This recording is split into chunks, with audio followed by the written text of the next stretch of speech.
والله يدعو إلى دار السلام ويهدي من يشاء إلى صراط مستقيم. بسم الله والحمد لله والصلاة والسلام على أشرف الأنبياء والمرسلين نبينا محمد وعلى آله وأصحابه ومن تبعهم بإحسان إلى يوم الدين. أما بعد, en el nombre de Allah, el misericordioso, el clemente, todas las alabanzas son para Allah subhanahu wa ta'ala, y que la paz y bendiciones sean sobre Muhammad sallallahu alayhi wa sallam, sus familias, sus compañeros y cada quien sigue el camino hasta el día del juicio. Amma ba'd, a lo que sigue, las otras clases, las primeras clases que tuvimos, queríamos hablar de la importancia de la aqida correcta, la creencia correcta. Esta serie de clases, como mencionamos, va a ser sobre aqida o tawhid, o la creencia y el monoteísmo. Y elegimos un libro, mencioné la semana pasada, empezamos a hablar de la gran importancia, o terminar ese tema de la gran importancia de tener la creencia correcta o la aqida correcta, y entender bien tawhid.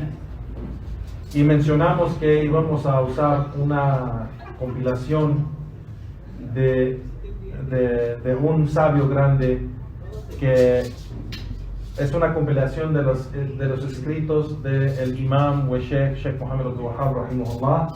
Y empezamos a hablar de las cosas, si se recuerdan, de quién era el Sheikh y por qué tiene o cómo empezó esa fama, o no fama, pero cómo, sí, esa fama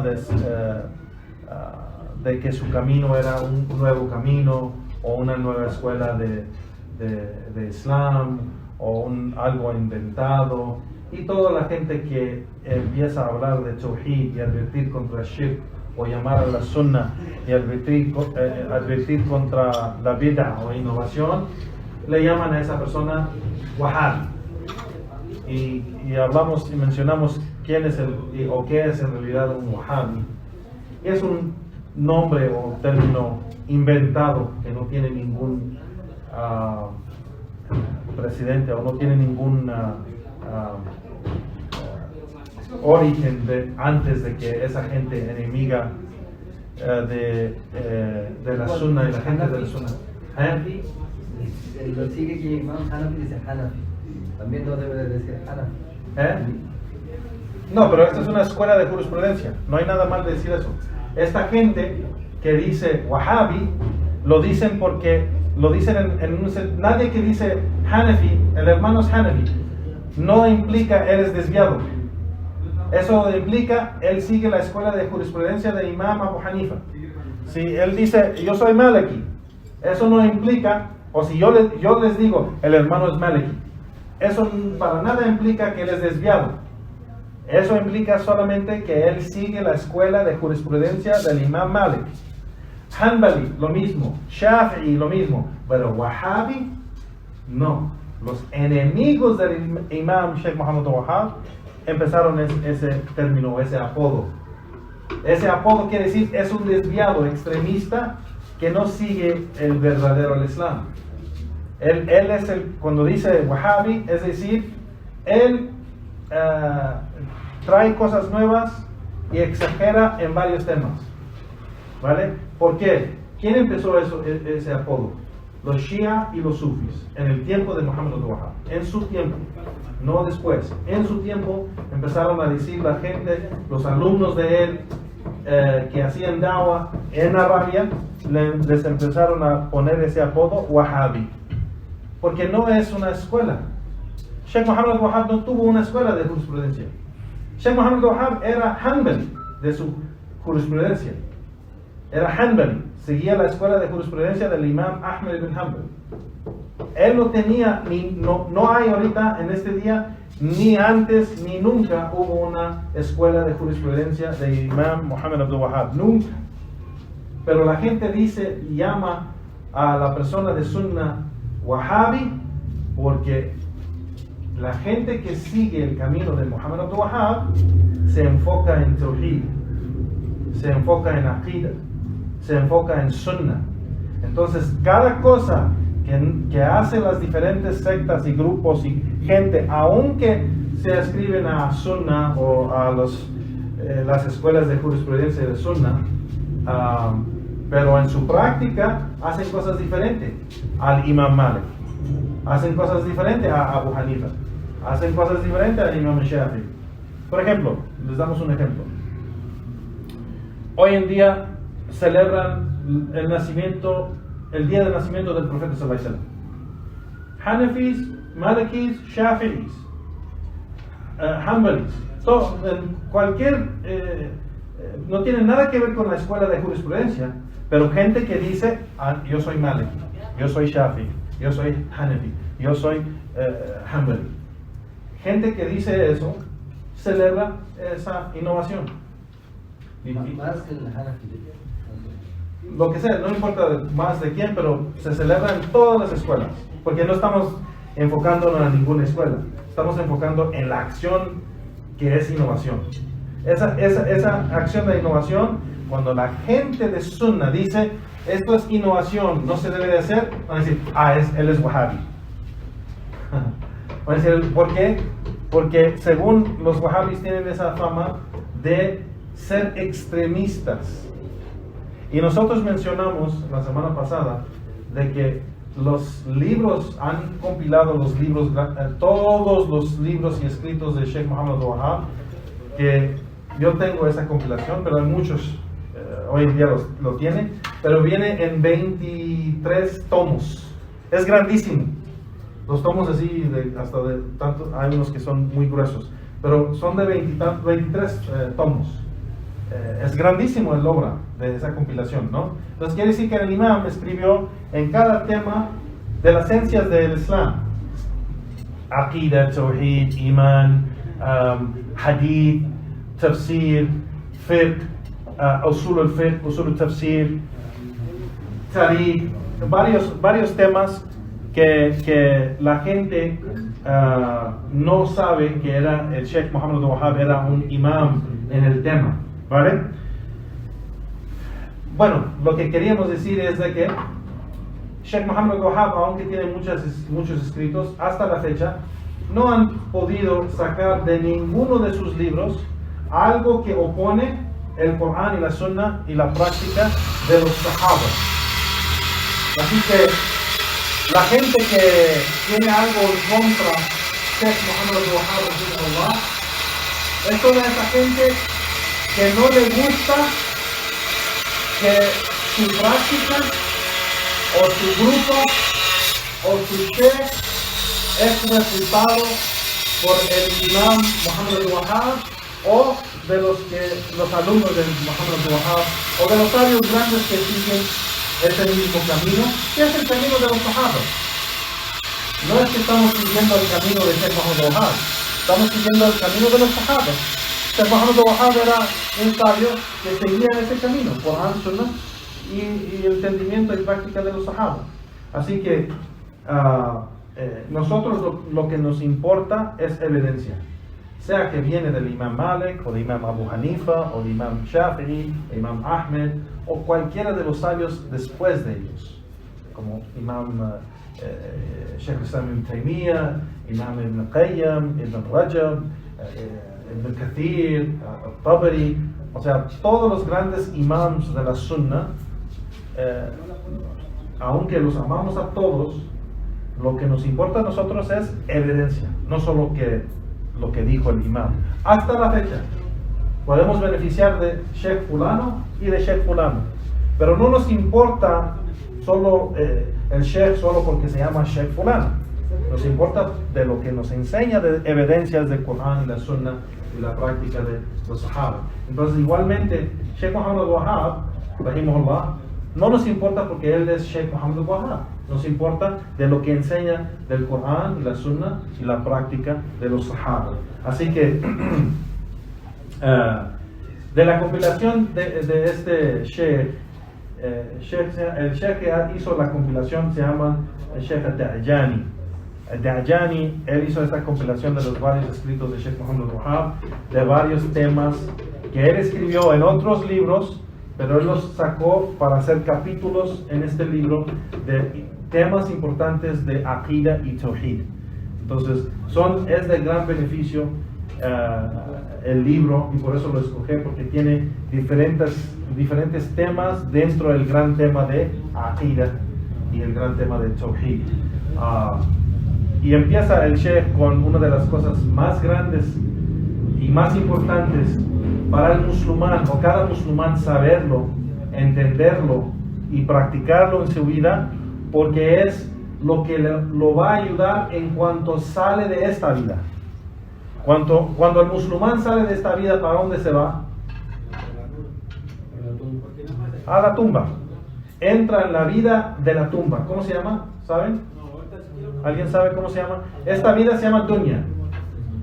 Tenemos dunya, la última vida se llama ákhira, el más allá. Pero en medio de las dos vidas hay una vida, la vida de la tumba, como dijo el hermano. ¿Cómo se llama esa vida? No, esa es tumba, pero se llama el barzakh. El barzakh es la vida entre esta vida, la dunya, y la vida del más allá, la ákhira. Dunya, ákhira, en medio es el barzakh. El barzakh es la vida de la tumba, donde el profeta sallallahu alaihi wasallam dijo que la persona que halle o encuentra algo bien en la tumba, lo que sigue después de la tumba es mejor. Y la persona que halle algo mal en la tumba, lo que sigue la tumba es peor. Así que la tumba, la vida de la tumba es algo que es una vida de prueba también, como esta vida. Pero esta vida es acción, las pruebas son tus acciones. En la tumba es prueba de la realidad de lo que hiciste en tu dunya. Porque en la tumba te van a preguntar 3 preguntas.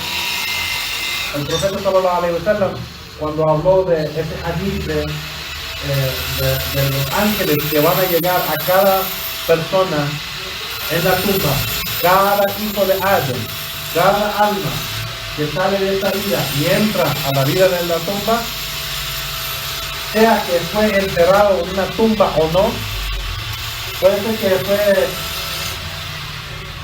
comido por un animal, o puede ser que se ahogó en el mar o algo. Puede ser que no necesariamente se llama la vida de la tumba el barzakh, no porque necesariamente tiene la persona que está enterrado en una tumba, pero es solamente un fase de las 3 diferentes vidas que vamos a pasar todos: la dunya, barzakh, la vida de la tumba, y el ákhira, el más allá, ¿vale?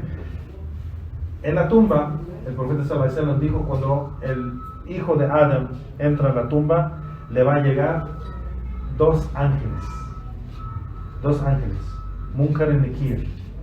Se llaman Munkar o Nakir. Y ellos 2 van a llegar a esa persona y le va a ordenar: siéntate. Ahora, entienden bien, la realidad de cada una de esas 3 vidas es muy diferente a la otra. La realidad de vida de esta vida es diferente a la realidad de la vida de la tumba, y la realidad de la vida de la ákhira es muy diferente a las otras 2. Así que hay diferentes realidades que no podemos entenderlo excepto por lo poco que podemos saber de ello, es lo que fue revelado de ello, ¿vale? Pero sabemos eso porque si estás en la tumba, estás acostado así, ¿verdad? Entonces, puede ser que estás en un cofre, puede ser que hay tierra encima de ti, entonces, ¿te puedes sentar? No, pero la realidad de la tumba es diferente. Entonces sí se va a sentar, porque el profeta sallallahu alaihi wasallam dijo: para los creyentes piadosos que cumplen todo con Allah, su tumba va a ser de la distancia de que ve su ojo, ¿vale? O sea, su tumba va a ser bien amplia y grande y va a ser, abajo va a ser como un jardín de los jardines del Jannah, del paraíso. Entonces, si ves la tumba de alguien es un pedacito así, entonces ¿cómo puede ser que va a ser tan amplio y tan grande? Porque es otra realidad. Es otra realidad. Entonces, cuando vienen estos dos, dijo el profeta sallallahu alaihi wasallam, cuando vienen estos dos ángeles, le dicen a esa persona, siéntate, y lo asientan, está sentado, y uno empieza con él a preguntarle preguntas que son muy importantes, saberlo, y el profeta sallallahu alaihi wasallam dijo, en ese momento la persona va a contestar correctamente basado a su creencia y práctica que tenía de esas preguntas y respuestas en la dunya. No es que tú puedes memorizarla. Por ejemplo, un incrédulo, le decimos que las preguntas y respuestas son tal cosa, y un incrédulo que diga las respuestas correctas, 30 minutos va a ser al agua. Si alguien quiere ir al baño ahorita en 5 minutos, okay. Después ya 30 minutos van a cortar agua. Vale. Puedes decir igual a la que se escucha. Dice el hermano Wasim que en 30 minutos van a... No, ahorita van a cerrar en 5 minutos. Después ya 30. Después no van a tener agua hasta 30 minutos. De 5 minutos de ahorita, Ajá. como 6:05 van a cerrar agua hasta 6:35. Vale, en unos minutos van a cerrar el agua y no la van a prender hasta 30 minutos después. Después. Así que Si alguien quiere usar ahorita, si alguien lo quiere hacer ahorita mismo, que lo use, porque ya en unos 5 minutos lo van a pagar. Sí, gracias. ¿Sí? El profeta sallallahu alaihi wasallam en este hadith menciona que los ángeles van a preguntar estas 3 preguntas, y estas 3 preguntas son tan importantes pero no las podemos memorizar. Entonces lo que iba a decir es que un incrédulo, por ejemplo, que memoriza las respuestas para estas preguntas, no le va a beneficiar y no va a poder dar las respuestas, porque nomás va a poder responder acorde de su práctica y creencia. Entonces el profeta sallallahu alaihi wasallam dijo en el hadith que cuando le preguntan a alguien, él va a decir un sonido como decir ¿qué? Y le van a preguntar la pregunta otra vez y va a decir que no sabe, o va a decir lo que él practicaba, o lo que él creía. Entonces los únicos que van a responder correctamente son los clientes que tienen eso en su creencia firmemente y lo tuvieron en su práctica. Y estas 3 preguntas, el Sheikh empieza con el primer capítulo, y mencionó el capítulo Usulu Thalatha allati yajib ala kulli muslim wa muslima ta'allamuha, que los 3 principios o fundamentos, los cuales es obligatorio para cada musulmán o musulmana aprenderlos y saberlos, ¿vale? Y empieza el Sheikh. Primero vamos a leer el texto. Lo que es bien conocido, y la costumbre de la gente de conocimiento, es cuando están explicando un texto clásico de un sabio o de un imam, es de que mencionamos el texto primero y después la explicación de tal sabio, ¿no? Entonces, primero vamos a leer el texto del Sheikh Muhammad Wahab rahimahullah, que explica estos 3 fundamentos, y después vamos a mencionar la explicación del sabio que mencioné, y lo podemos mencionar otra vez. Vamos a usar la explicación de Sheikh Ahmed bin Yahya al-Najmi. Sheikh Ahmed al-Najmi era uno de los grandes sabios y era el mufti. El mufti es aquel sabio grande y juez que tiene la autoridad de dar veredictos en una tierra, de las tierras de los musulmanes, claro. Entonces, Sheikh Ahmed al-Najmi era un sabio grande, imam en su tiempo, y mufti, que daba veredictos en las tierras sur, que se llama Al-Jizan, esa tierra, esa provincia que está pegado a Yemen. en la Arabia Saudita. Entonces, Sheikh Ahmed Najmi era uno de los grandes sabios de su tiempo. Rahimahullah, falleció el Sheikh hace más de 10 años o 15 años. Entonces vamos a usar la explicación de Sheikh Ahmed al-Najmi Rahimahullah, pero regresamos al texto de Sheikh Muhammad al-Wahhab y menciona los 3 fundamentos, los cuales es una obligación para cada musulmán y musulmana aprenderlos. Empieza: وهي معرفة العبد ربه ودينه ونبيه محمدا صلى الله عليه وسلم. Y esos fundamentos son el conocimiento y saber, el conocimiento que el siervo debe saber sobre su Señor, sobre su din, su religión, y sobre su profeta Muhammad sallallahu alayhi wa sallam. Esos son los 3 fundamentos que es obligatorio para cada musulmán tener ese conocimiento y creencia en estos 3 temas grandes. Conocimiento sobre su Señor, saber quién es su Señor, saber qué es su din o cuál es su din, y saber quién es su profeta, o saber tener conocimiento sobre él. Y esos son de las 3 preguntas que los ángeles van a preguntar a la persona en la tumba cuando llega. Y llegan y le preguntan en la tumba, le dicen siéntate, lo sientan y después le dicen Man Rabbuk, ¿quién es tu Señor? El creyente que tuvo la aqida, sobre aqida y tawhid, esa creencia correcta, va a decir mi Señor es Allah. Y le van a preguntar Uma dinuk, ¿cuál es tu din? ¿Cuál es tu religión? Y el creyente que tenía la creencia correcta y esa práctica va a decir mi religión es Islam. Y va a decir man nabiyuk, ¿quién es el profeta o tu profeta? Y la persona que creía en eso y practicaba eso, pues va a decir mi profeta es Muhammad sallallahu alaihi wasallam.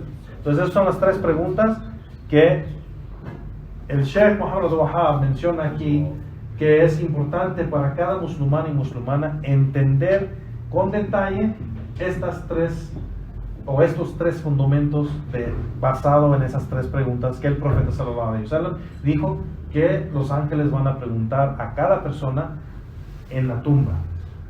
Entonces sigue Sheikh Muhammad al-Wahhab y dice: فَإِنْ قِيلَ لَكْ مَنْ رَبُّكَ فَقُلْ رَبِّيَ اللَّهُ الَّذِي رَبَّانِي وَرَبَّى جَمِيعَ الْعَالَمِينَ بِنِعْمَتِهِ وَهُوَ مَعْبُودِي لَيْسَ لِي مَعْبُودٌ سَوَاءٌ. Que dijo el imam, dice, si cuando te preguntan o cuando te llega esta pregunta, ¿quién es tu Señor?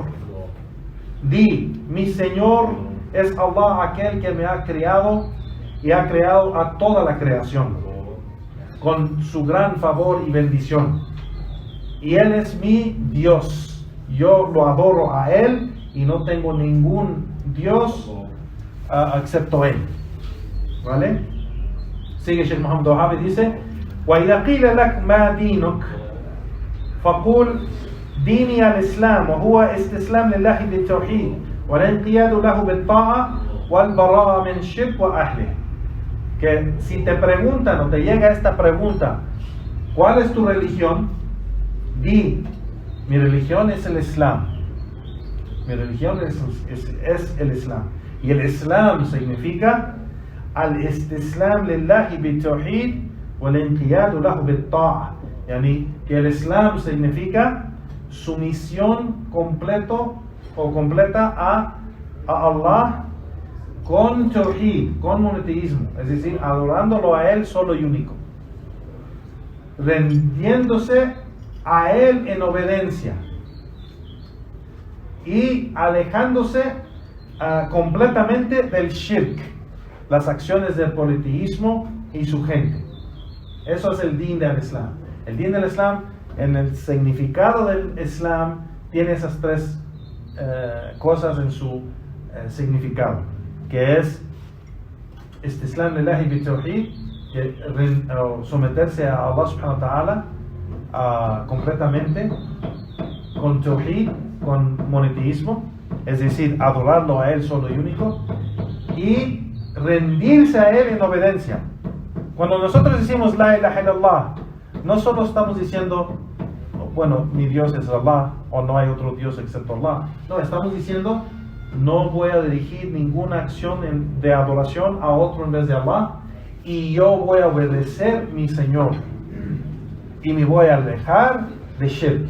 Y el Sheikh está diciendo aquí que esto es el significado del Islam, de que la persona tiene que cumplir con esas tres cosas, y si no cumple con esas tres cosas, le está faltando algo para completar su Islam, y no es el Islam completo, si no tiene esas tres cosas. Sigue y dice, فَإِذَا قِيلَ لَكْ مَنْ نَبِيُّكَ, y si te preguntan, o si te llega esa pregunta en la tumba, ¿quién es tu profeta? Di, فَقُلْ Muhammad ibn Abdullah ibn Abdul Muttalib ibn Hisham, que di que mi profeta es Muhammad, el hijo de Abdullah, el hijo de Abdul Muttalib, el hijo de Hashim, no Hisham, Hashim. El sistema de nombre con los árabes, o en el Islam también, es basado al linaje de los padres, ¿no?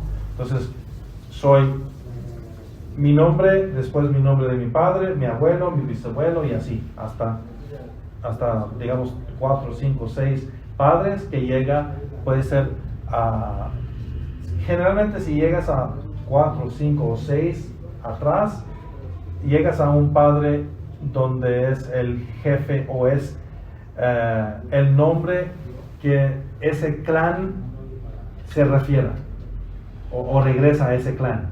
En ese sistema de las tribus, la tribu es grande y después tiene diferentes clanes dentro de esa tribu, y dentro de cada clan hay familias, ¿vale? El profeta Muhammad sallallahu alaihi wasallam es Muhammad ibn Abdullah ibn Abdul Muttalib, o sea, su padre es Abdullah y su abuelo es Abdul Muttalib, ¿vale? Abdul Muttalib era el hijo de Hashim, y por eso el profeta sallallahu alaihi wasallam fue conocido de ser del clan de Hashim, Bani Hashim. Bani Hashim era el clan del profeta sallallahu alaihi wasallam, que era uno de los clanes del Quraysh. Quraysh era la tribu del profeta sallallahu alaihi wasallam, que era la tribu grande de Mecca, de los árabes, ¿no? Entonces, aquí el Sheikh dice, Hashim, el clan de Hashim, es de la tribu Quraysh. Es de la tribu Quraysh, y Quraysh es una tribu de los árabes. Es de los árabes. Now, y los árabes, dice el Sheikh, es de los, también vienen de los descendientes de Ismail ibn Ibrahim, el profeta Ismail, el hijo del profeta Ibrahim. Que la paz y bendiciones sea sobre todos ellos, los profetas. Y dice el Sheikh, o sea, Ismail, Ibrahim y nuestro profeta Muhammad sallallahu alaihi wasallam, que la paz y bendiciones de Allah sea sobre ellos. Pero este es el linaje del profeta sallallahu alaihi wasallam, y es importante saberlo porque es alguien que amamos. Es alguien que amamos. O sea, ¿cómo es posible que amamos a alguien tanto, o debemos amarlo tanto, y no sabemos quién es su padre, quién es su abuelo? No sabemos detalles de el más amado a nosotros. Es algo bien importante que memorizamos eso y sabemos eso de él. Él es Muhammad ibn Abdullah ibn Muttalib ibn Hashim. Esos 4 nombres: Muhammad, Abdullah, Abdul Muttalib, Hashim. Ese es el linaje del profeta sallallahu alaihi wasallam. Hashim es el nombre del clan del profeta sallallahu alaihi wasallam, Bani Hashim. Siempre en los hadith y en las biografías del profeta sallallahu alaihi wasallam, cuando hablan de su historia, su vida, mencionan Bani Hashim. Bani Hashim es solo un clan de la tribu al-Quraysh. Son detalles que debemos saber de nuestro profeta Muhammad sallallahu alaihi wasallam. Vale, este es el texto corto que menciona Sheikh Muhammad Wahab en los 3 fundamentos, basado a este hadith donde se habla de las 3 preguntas en la tumba. ¿Por qué es tan importante entender estos 3 fundamentos? El Sheikh menciona aquí que es obligatorio sobre cada musulmán y musulmana, grande o pequeño, saber esto, porque es del credo, es de la aqida, y este credo es tan importante que te lo van a preguntar en la tumba, esos ángeles, y basado a lo que dices, vas a tener algo de bien en la tumba o algo mal. Porque como dijo el profeta sallallahu alaihi wasallam, quien encuentra algo bien en la tumba, lo que sigue es mejor. Y quien encuentra algo mal en la tumba, lo que sigue es peor. Así que estas preguntas son muy importantes. Porque el profeta sallallahu alaihi wasallam dijo, nadie va a poder responder estas preguntas excepto que lo tuvo en su creencia y práctica, en su din. Así que entender estas 3 cosas, quién es Allah, eso viene de nuestra aqida. Tenemos que saber quién es Allah, nuestro Señor. O sea, varias cosas de saber del tawhid de Allah, el monoteísmo, de cómo adorarlo, del tawhid al-rububiyya, o sea, ese tawhid de su dominio, de su poder, de sus acciones hacia nosotros. O sea, que Él es el creador, Él es el que da la vida, da la muerte, el que da el sustento y cure las enfermedades. O sea, todo eso es del tawhid o el monoteísmo, lo que se llama en árabe rububiyya, de su dominio, de su poder. Pero el tawhid, el ibadah o el tawhid al-uluhiyya, que es el monoteísmo de adoración, de que todas las acciones de adoración deben ser dirigidas a Allah subhanahu wa ta'ala. Entonces los sabios dicen, los 2 diferentes tipos de tawhid, rububiyya y uluhiyya, tienen que ser con las acciones. El rububiyya tiene que ser con las acciones de Allah, que nosotros creemos en ese monoteísmo de que solo Allah posea esas acciones. Por ejemplo, la muerte, la vida, sustento, la creación, es el creador. O sea, esas acciones solo son para Allah y nadie es socio con Él en eso. Ese es el tawhid al-rububiyya, que debemos tener eso en nuestra creencia y práctica. ¿Cómo practicamos eso? ¿Alguien puede pensar y darme un ejemplo de cómo podemos practicar tawhid rububiyya? Si tiene que ver con las acciones de Allah, ¿cómo podemos practicarlo? Sí lo podemos practicar en nuestra creencia, o creerlo. O sea, no podemos creer que otro tiene poder, que otro en la creación tiene poder que tiene Allah de poder. Por ejemplo, no podemos creer que hay algo en la creación que es el creador. El tawhid es muy importante porque nos ayuda cómo actuar y cómo practicar las cosas normales de nuestra vida. No podemos pensar que la medicina o el médico o el sistema de medicina tiene poder para curar mi enfermedad en vez de Allah. Es Allah que me cura. Me pueden dar toda la medicina, todo lo moderno, todo lo mejor. Si Allah no quiere que yo me cure, no me voy a curar. O sea, estas acciones son dirigidas solo a Allah y no a la creación. El sustento, ¿de dónde viene? ¿De mi trabajo, del jefe, de la empresa donde trabajo, o viene de Allah? Viene de Allah primeramente. Ese es un medio nomás, pero no es el origen de mi sustento. El origen de mi sustento es Allah subhanahu wa ta'ala. Y debo tenerlo eso en mi creencia y en modo que acto en esta vida. Entonces, ese tawhid, ese monoteísmo que nosotros tenemos de rububiyya, o el dominio de Allah subhanahu wa ta'ala, o poder de Allah subhanahu wa ta'ala, es importante para nosotros saberlo también, no solo para creer y saber quién es Él exactamente, pero también eso nos ayuda a actuar acorde de esa creencia. Allah es el creador, no creemos que hay otro creador, salvo Allah.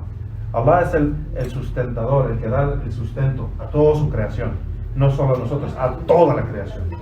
Para los animales, los árboles, todo, para todo lo que existe. El sustento viene de Allah subhanahu wa ta'ala. la vida. Nadie da vida, nadie da muerte, excepto que Allah, excepto Allah subhanahu wa ta'ala. Entonces, eso es la importancia del Tawhid al-Rububiyyah. Tawhid al-Uluhiyyah se trata de las acciones de los siervos. Todos nuestros actos y acciones de adoración se deben dirigir a Allah subhanahu wa ta'ala solo y único.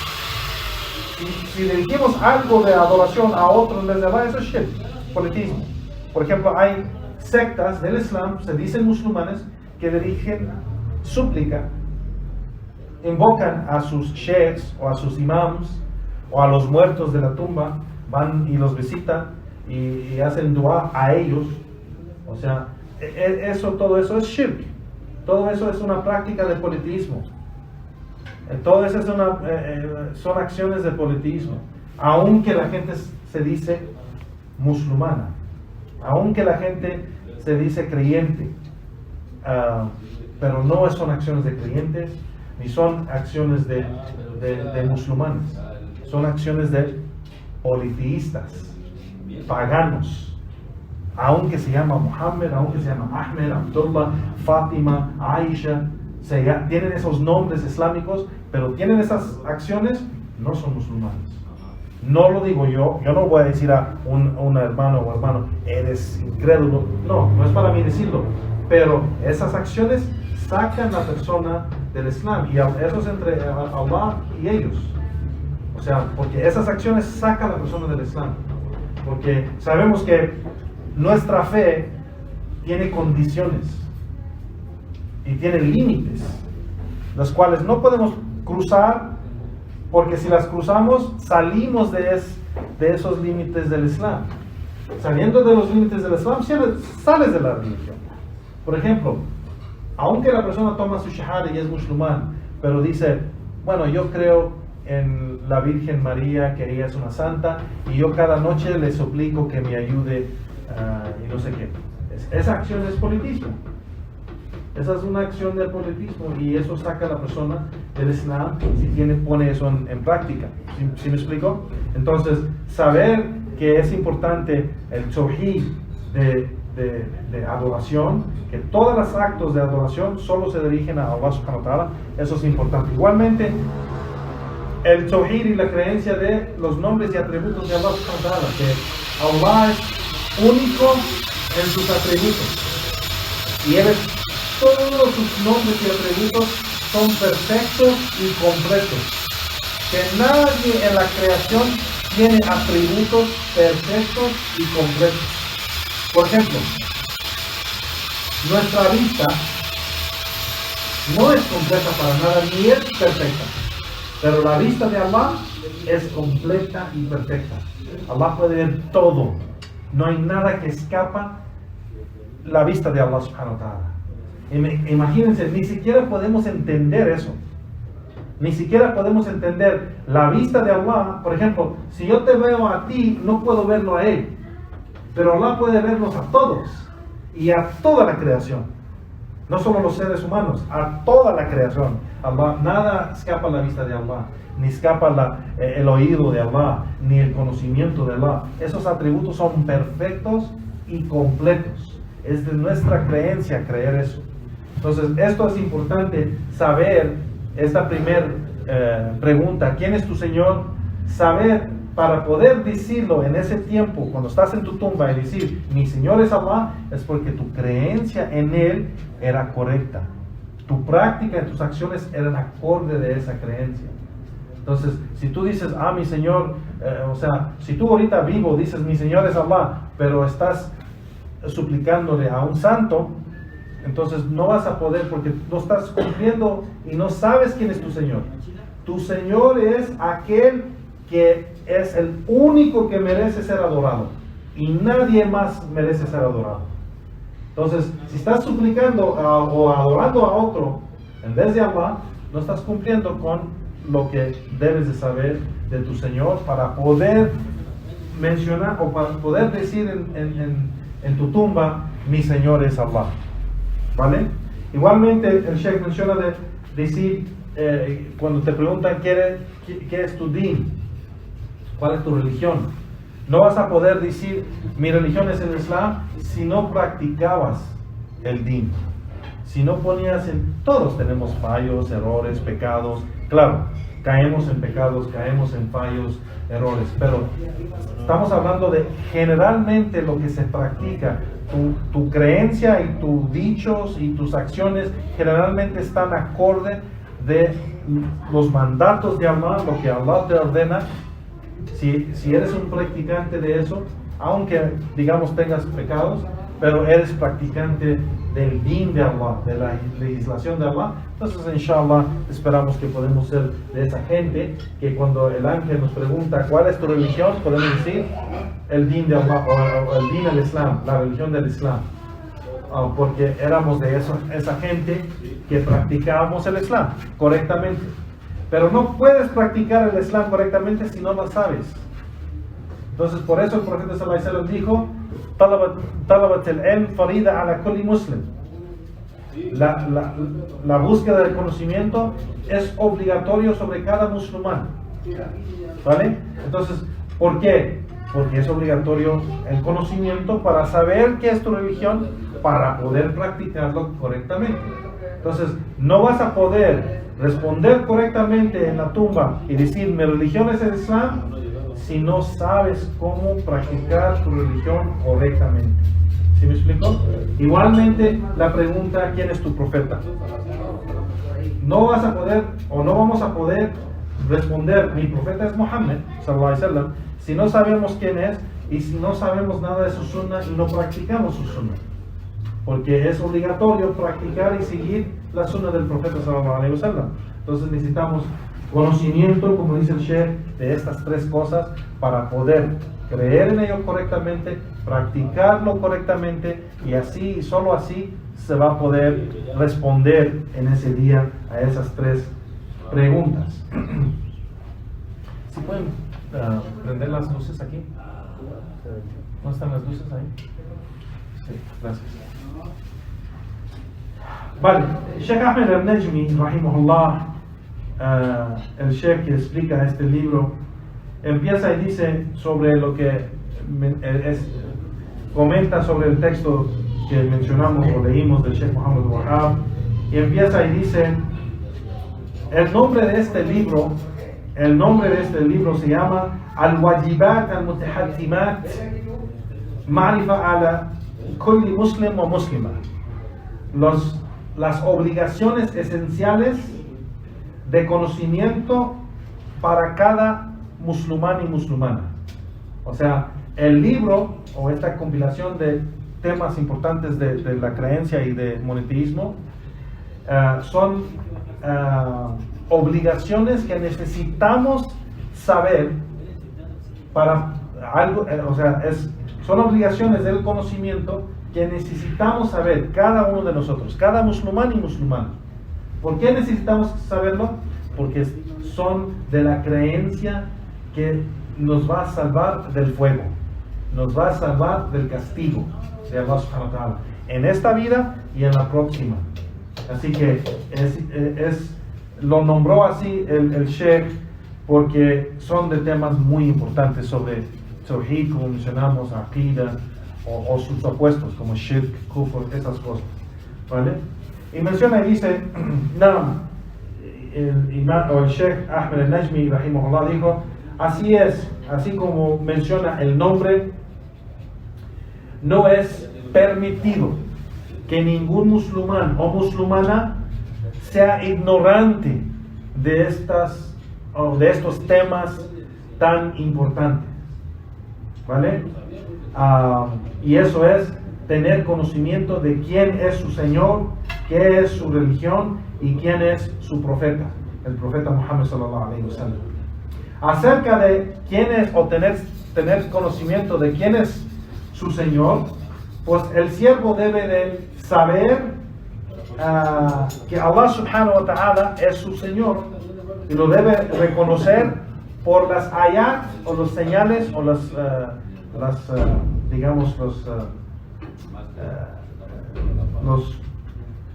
versos, sus ayat, los versos del Corán, por ejemplo, o los sabios han dicho por su revelación, ¿vale? Y también por la creación, porque hay señales dentro de la revelación que nos informa directamente, y hay señales en la creación que nos informa del creador indirectamente, ¿vale? Y el Sheikh va a explicarlo acerca de esas ayat de la Sharia o de la legislación del Corán. Pues son las ayat del Corán, que Allah nos explica directamente varias cosas de la aqida, varias cosas del credo, de la creencia, que debemos saber. Entonces, una manera de cómo saber quién es nuestro Señor es por medio de la revelación, el Corán y la Sunna, porque sabemos que Allah subhanahu wa ta'ala, en nuestro din al Islam tenemos dos revelaciones: la revelación del Corán y la revelación de la Sunna del Profeta sallallahu alaihi wasallam, porque la Sunna del Profeta sallallahu alaihi wasallam no es de él, no son ideas de él, es revelación de Allah a él. Entonces la Sunna es una legislación de Allah. ¿Sí me explico? Es la Sunna, la práctica del Profeta sallallahu alaihi wasallam, lo que nos ordenó, lo que nos prohibió, viene de su origen, viene de Allah subhanahu wa ta'ala. Allah dice en el Corán, él no habla de su deseo, pero habla de aquello que fue revelado a él, ¿vale? Entonces es algo muy importante entender que los ayat del Corán pues es algo que nos ayuda a conocer y reconocer en nuestro Señor Allah subhanahu wa ta'ala. Y con estas ayat sabemos también no solo quién es Allah, pero sabemos lo que ha legislado Allah subhanahu wa ta'ala en el din de Allah subhanahu wa ta'ala. Y eso también lo que ha revelado al profeta sallallahu alaihi wasallam. Esto también viene, como mencionamos, dice el Sheikh, de la sunna del profeta sallallahu alaihi wasallam. Igual es revelación que ayuda a explicar el Corán. La sunna explica, si se recuerdan, la semana pasada mencionamos que hay 5 maneras la cual la revelación es explicada. Y sabemos que la revelación son de 2 partes, ¿no? Corán y la Sunna. Entonces la primera parte, el Corán se explica con el Corán. Es decir, hay ayat en el Corán que se explican unas a las otras, ¿vale?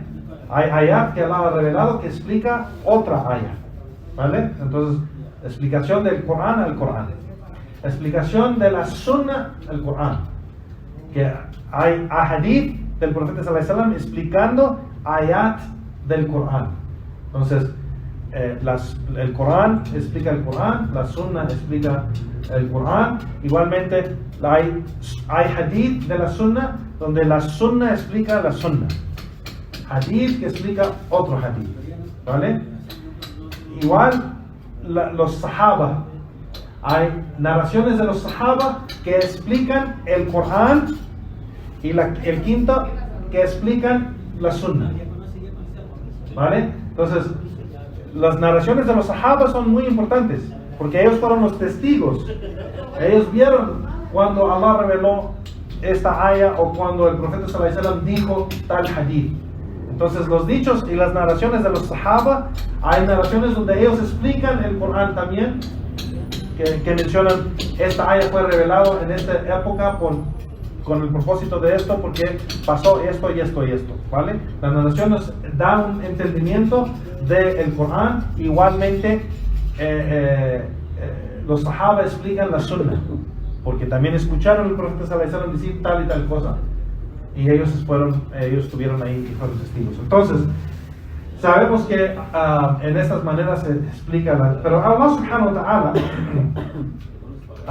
ta'ala menciona en el Corán sobre esto, de que Allah subhanahu wa ta'ala reveló el Corán, y es la obligación del profeta sallallahu alaihi wasallam explicar el Corán a la gente. Allah subhanahu wa ta'ala dice وَأَنزَلْنَا إِلَيْكَ الذِّكْرَ لِتُبَيِّنَ لِلنَّاسِ مَا نُزِّلَ إِلَيْهِمْ. Yani que Allah subhanahu wa ta'ala dice, nosotros hemos revelado a ti, oh Muhammad, el dhikr, yani el Corán, para que puedas explicárselo a la gente, lo que fue revelado a ellos. Entonces, una obligación o responsabilidad del profeta sallallahu alaihi wasallam en la sunna es explicar el Corán, ¿vale? Igualmente, con la revelación, el siervo sabe lo que Allah, no solo lo que Allah ha legislado, pero sabemos en el Corán y en la Sunna lo que Allah ama y lo que Allah odia. Lo que Allah ama y lo que Allah odia. Y eso es importante, dice el Sheikh aquí, porque saber lo que Allah ama, pues eso nos ayuda a acercarnos a Allah subhanahu wa ta'ala en hacer aquellas cosas que Allah ama. Y saber lo que Allah odia nos ayuda también a alejarnos del castigo de Allah con alejarnos de aquello que Allah odia, ¿vale? Entonces también es importante eso.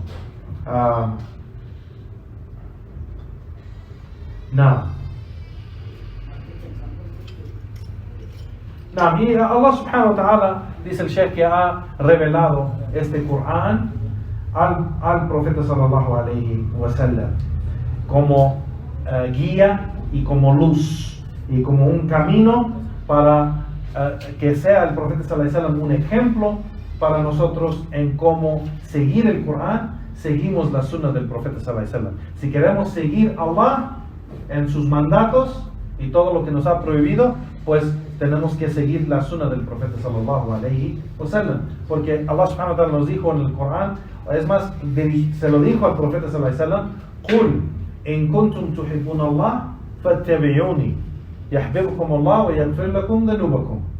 Que Allah subhanahu wa ta'ala le dijo al profeta sallallahu alaihi wasallam: o sea, diles a ellos, si en verdad amas a Allah, sígame a mí, y Allah les va a amar, los va a amar y les va a perdonar sus pecados. Entonces, si de verdad amamos a Allah y queremos cumplir con Allah, debemos seguir la sunna del profeta sallallahu alaihi wasallam. Y Allah subhanahu wa ta'ala dijo: "Huwa alladhi arsala rasulahu bil huda wa din al haqq liyudhhirahu ala din kullih walau kariha al mushrikeen." Walau kariha al mushrikun, perdón. Que Allah subhanahu wa ta'ala dijo: Él es quien ha enviado a su mensajero con la guía y con el din de la verdad, o con la religión de la verdad, para que sea más grande o más supremo sobre cada religión, aunque lo odian los politeístas.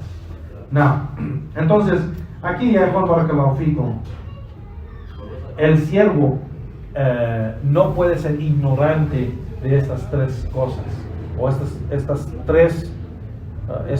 tres temas, o estas tres creencias, o estos tres fundamentos de la religión. ¿Quién es nuestro Señor? ¿Cuál es nuestro din? ¿Y quién es nuestro profeta? Y los detalles de cada una de esas tres cosas es nuestra creencia. Toda la religión está basada en esas tres cosas. Entonces debemos buscar y darle mucha importancia a saber estos detalles de la creencia de estas tres cosas, porque esto es el credo. Esta es la creencia del Islam. Y Allah subhanahu wa ta'ala envió a su profeta para explicar y llamar a la gente a esto. ¿Cuál es esta cosa? La cosa que nos va a salvar del fuego y el castigo de Allah subhanahu wa ta'ala, y nos va a ayudar a entrar a su misericordia y su recompensa en el más allá. Igualmente, otra manera de que dijo el Sheikh de entender o saber quién es Allah subhanahu wa ta'ala, por los señales de la creación, por la creación, que nos muestra quién es Allah indirectamente. Y Allah subhanahu wa ta'ala ha mencionado en el Corán: "Sanurihim ayatina fil afaq wa fi anfusihim hatta yatabayyana lahum annahu al-haq."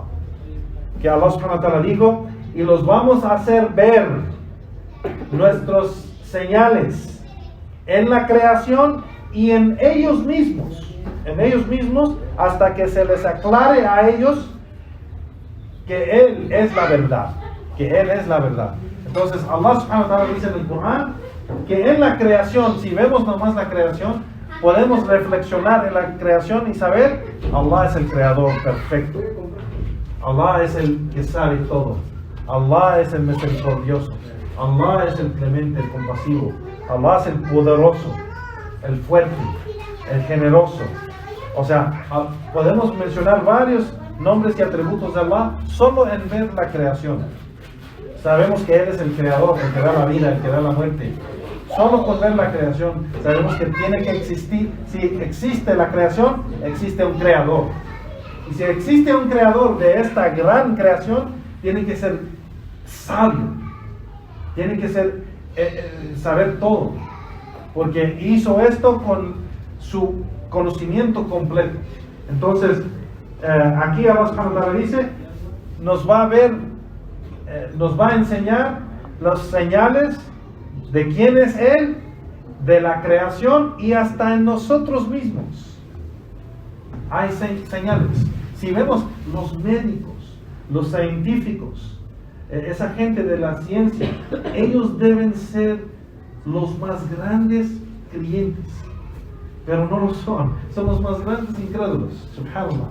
Pero ellos ven, digamos, el médico que estudia bien con detalle el sistema del cuerpo. Es algo increíble que en esta creación, sin duda vas a saber que hay un creador único, sabio, grande. Porque todo lo que está dentro de nosotros es un sistema tan completa que solo un sabio lo pudo pensar. Una persona que sabía lo que esta criatura tenía que pasar por tal y tal fase de su vida, o vivir tal manera que necesita tal y tal cosa. ¿Vale? Un profesor que tuvimos nos estaba hablando de esto mismo, y dijo, si vemos nomás, por ejemplo, ni siquiera todo el cuerpo, un aspecto del cuerpo, un aspecto pequeño pero muy importante, el ojo. Si vemos, solo el creador ha creado este ojo. El Dios más grande, el único que merece ser adorado, el creador verdadero. Porque hay tantas cosas que Allah nos hizo o nos ha creado en nuestro cuerpo para proteger este ojo, que solo el sabio de esta criatura sabe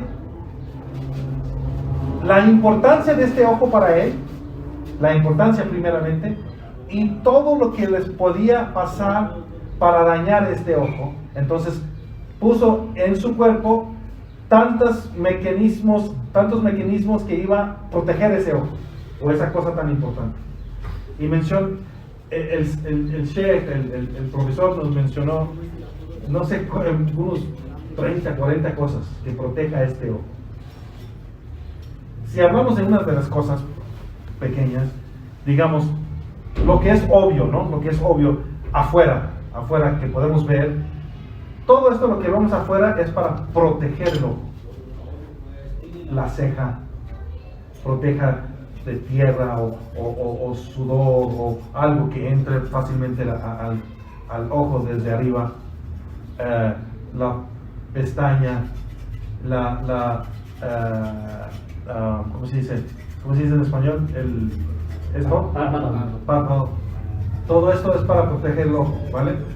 La nariz, en que está formada así, es para la nariz, este hueso aquí y esta carne que está aquí es una de las funciones, que tiene otras funciones también, que el Sheikh habló de esto también, pero una de las funciones es para proteger el ojo, porque algo que viene para el lado, algo que viene para este lado, para este, pues proteja, también para abajo, proteja el ojo de aquí, proteja eso.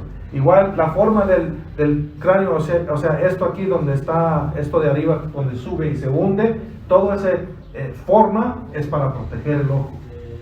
Esto de arriba, no la ceja, pero el cráneo, esto de arriba, el modo que está formado, y aquí es para proteger el ojo de, mira, si va un palo directo así, no, sí me va a dañar aquí, pero no va a entrar tan fácil al ojo, ¿vale? Igualmente, las capas grandísimas que hay sobre el ojo mismo para protegerlo. La sistema de las lágrimas es como un sistema de limpieza para el ojo. Entra algo y empiezas a hacer así y empieza a llorar tu ojo para limpiarlo, para sacar esa mugre o esa cosa que entró, ¿vale? El instinto de cerrar así, sin pensarlo, tú no lo piensas, no es tu acción, es de tu cuerpo, que Allah puso en tu cuerpo. Claro, hay en veces sí, mi instinto, yo decido ahorita cerrar mi ojo, pero cuando pasa algo, de repente lo cierras sin pensarlo, es tu instinto. Todas esas cosas, y podemos hablar de tantas cosas que solo el Creador, que tenía el conocimiento que lo que era tan importante este ojo, que lo creó así con tantas cosas para proteger. Una cosa más antes de seguir, que recuerdo que es bonito lo que dijo el Sheikh o el profesor, nos mencionó bien, la mano, mira la mano, esta mano, esta creación. Nadie, aunque han tratado de hacerlo mecánicamente, o sea, de hacer robots o mecánicos así, una mano, pero no han podido hacerlo. La mano del ser humano tiene millones de posiciones. Mira, todo es millones de posiciones, porque es tan importante que esta creación iba a usar estas. Era tan importante que le dio dos. Y cada uno de estos huesos y las muñecas y todo lo que se dobla en el cuerpo, de las manos hasta el hombro. Este hombre dijo, ¿cuál de ustedes sabe de mecánicas y ha usado? A veces se cae un tornillo abajo y tienes que meter la mano y buscar. Mira, tantas posiciones que puede entrar. Tú no puedes meter un palo o algo así para sacar. El brazo y la mano entra en cositas y chiquitas y puedes hacer tantas posiciones que solo el Creador sabía la gran importancia que se tenía que mover esta parte de esta creación en hacerlo. Entonces mencionamos esto por aquí, por esta aya, que Allah subhanahu wa ta'ala dice, los vamos a hacer ver, o los vamos a hacer ver las señales de la creación y en ellos mismos de que Él es el verdad, de que Él es el creador. O sea, porque hay tantas señales, no solo en el Corán, que es obligación creer en ello, pero si reflexionamos bien en la creación y nosotros mismos, vamos a saber que Allah subhanahu wa ta'ala es el único creador. No. Sigue el Sheikh entonces después de eso y dice, entonces, después de entender bien o tener conocimiento de nuestro Señor,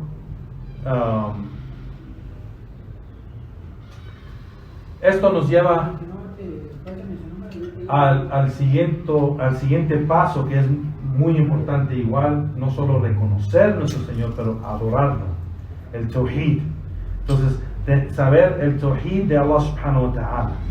Y como hemos mencionado los tres aspectos del Tawhid, de su rububía, su dominio, su poder, de su ibadah, de Tawhid de la adoración, y su Tawhid o monoteísmo de los nombres y atributos de Allah, porque eso nos hace reconocer y saber bien y creer bien o correctamente en quién es Allah, y sabiendo eso, sabemos que nadie merece ser adorado excepto Él. Por esa razón, de su dominio, poder, fuerza, de sus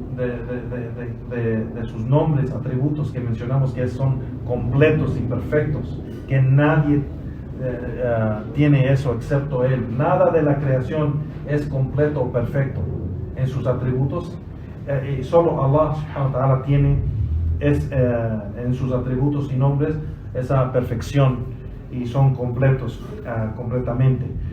Y dice el Sheikh sobre esto, de que Allah subhanahu wa ta'ala menciona Allah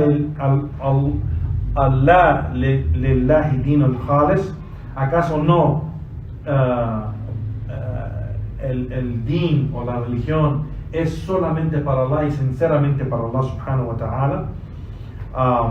Entonces el derecho de adoración solo es para Allah. Y por eso hay un principio en el Islam o en la Sharia que dice al-aslu fil ibada al-mani, que el origen del juicio de adoración es que es prohibido.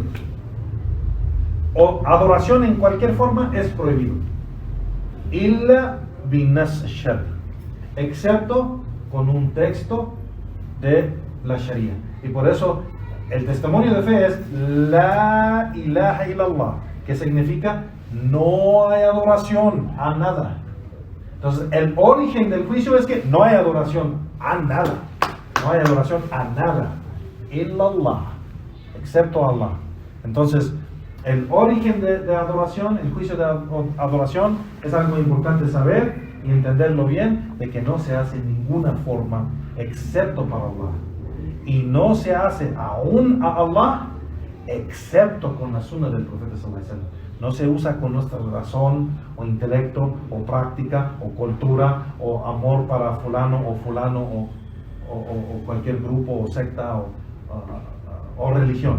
Se hace basado a evidencias y pruebas. ¿Y dónde vienen esas evidencias y pruebas? Corán, Sunna y la práctica de los Sahaba. Esas son las evidencias legisladas. Entonces no es permitido, si vamos al origen, la adoración es prohibida, excepto para Allah y excepto que sea basado en evidencias. Y por eso el profeta sallallahu alaihi wasallam dijo: man amila laysa alayhi amruna fahuwa rad. Quien hace una obra, un acto de adoración que no es de nuestra práctica, será rechazado. Allah no acepta ningún acto de adoración, no importa qué sincero es la persona. Porque mucha gente tiene el dicho: lo que importa es la intención. No, Allah nunca dijo eso, en ninguna forma. Lo que importa es la intención y la acción juntos. No puede ser con acción correcta sin intención buena, y no puede ser con intención buena sin acción correcta. No puede ser en ninguna de estas formas. Tiene que ser, ¿están de acuerdo? Intención correcta y buena con acción correcta y buena. ¿Y cómo es la acción? Sabemos, la intención buena es para Allah subhanahu wa ta'ala, que sea para Allah. Pero ¿qué es la acción buena y correcta? Que sea acorde de la sunna del profeta sallallahu alaihi wasallam. Entonces eso es lo que es importante. No la opinión de la gente, no lo que dice la gente, no lo que hacen culturalmente, no lo que... En veces es difícil dejar una práctica que se ha hecho por tanto tiempo, generación tras generación tras generación, hasta el pueblo todo lo está haciendo, y cuando la persona sale de su pueblo y llega a un lugar que no es un país no musulmán, entender o saber que esa práctica no era una práctica del Islam, para ellos es difícil. Es difícil. Y más bien cuando tienen un pobre mexicano que es converso, que les está explicando eso. Es difícil. Shaitán les llega: ¿cómo que vas a ver eso? Nosotros tenemos generaciones, nuestros padres piadosos, practicantes, buenos, memorizaron todo el Corán y practicaban eso, y ¿qué? De verdad es algo difícil, pero debemos combatir Shaitán. Es fácil, el concepto es fácil, hacerlo es otra cosa, pero el concepto es fácil. Seguimos la sunna. Sí, honro a mi padre, mi abuelo, los respeto, pero si hay algo que yo veo en sus prácticas que está en contra la guía del profeta sallallahu alaihi wasallam, yo los respeto y los amo y los quiero, pero no los voy a seguir en eso. Voy a seguir el profeta sallallahu alaihi wasallam, porque él tiene el derecho que sea seguido, no mi padre. Mi padre tiene el derecho que yo lo obedezco y lo respeto, pero no en asuntos de din. En asuntos de din tengo que obedecer al profeta sallallahu alaihi wasallam encima de mi padre. Si lo que me dice mi padre de asuntos de din es acorde de la sunna, entonces sí, claro, pero debemos entender que es algo importante de adorar, que Allah subhanahu wa ta'ala tiene solo ese derecho, y ese derecho a Allah subhanahu wa ta'ala solo se cumple cuando se hace acorde de la sunna del profeta sallallahu alayhi wa sallam. Entonces, ya Juan barakallahu fikum, el Sheikh sigue ya el conocimiento de Allah subhanahu wa ta'ala. El Sheikh sigue, dice, ahora hablando de tener conocimiento del din, porque hablamos de que los tres fundamentos es tener conocimiento de tu Señor, de tu din y del profeta, ¿verdad? Entonces, tener conocimiento del din, mencionamos que el din del Islam es el significado, hasta lo mencionamos la semana pasada. El Islam significa son tres cosas: istislam lillahi bi tawhid, someterse a Allah subhanahu wa ta'ala con monoteísmo, en adoración a Él solo y único; wal inqiyadu lahu bi ta'ah, rendirse a Allah subhanahu wa ta'ala en obediencia; wa khulusu min ash-shirk wa ahli, y alejarse de todo tipo de shirk y las acciones de la gente de shirk, ¿vale? Y eso es el Islam. Eso es el Islam. El Islam es eso, en su fundamento o su base. Islam es eso. Igual sabemos que el Islam tiene tres niveles: es Islam, Imán, Ihsan. La persona que practica Islam es muslim. Es muslim. La persona que practica Imán es mu'min. Y la persona que practica Ihsan es muhsin. ¿Qué son esos tres niveles? El muslim solamente es el que, digamos, se ha sometido a Allah y obedece a Allah, digamos, con sus acciones exteriores, las acciones de sus miembros del cuerpo. El mu'min, el creyente, es el que se ha sometido a Allah subhanahu wa ta'ala en acción y creencia completa. Entonces su nivel es más que el muslim. No cada muslim es mu'min, no cada muslim es creyente. El muslim es que se ha sometido y ha reconocido la verdad y entra al Islam creyendo que esta es la verdad y hace lo que es básico de los pilares del Islam, y eso lo hace muslim. Pero el mu'min es el que tiene la creencia correcta en acción, dicho, o sea, está sobre la verdad en creencia, dicho y acción. Ese es el mu'min.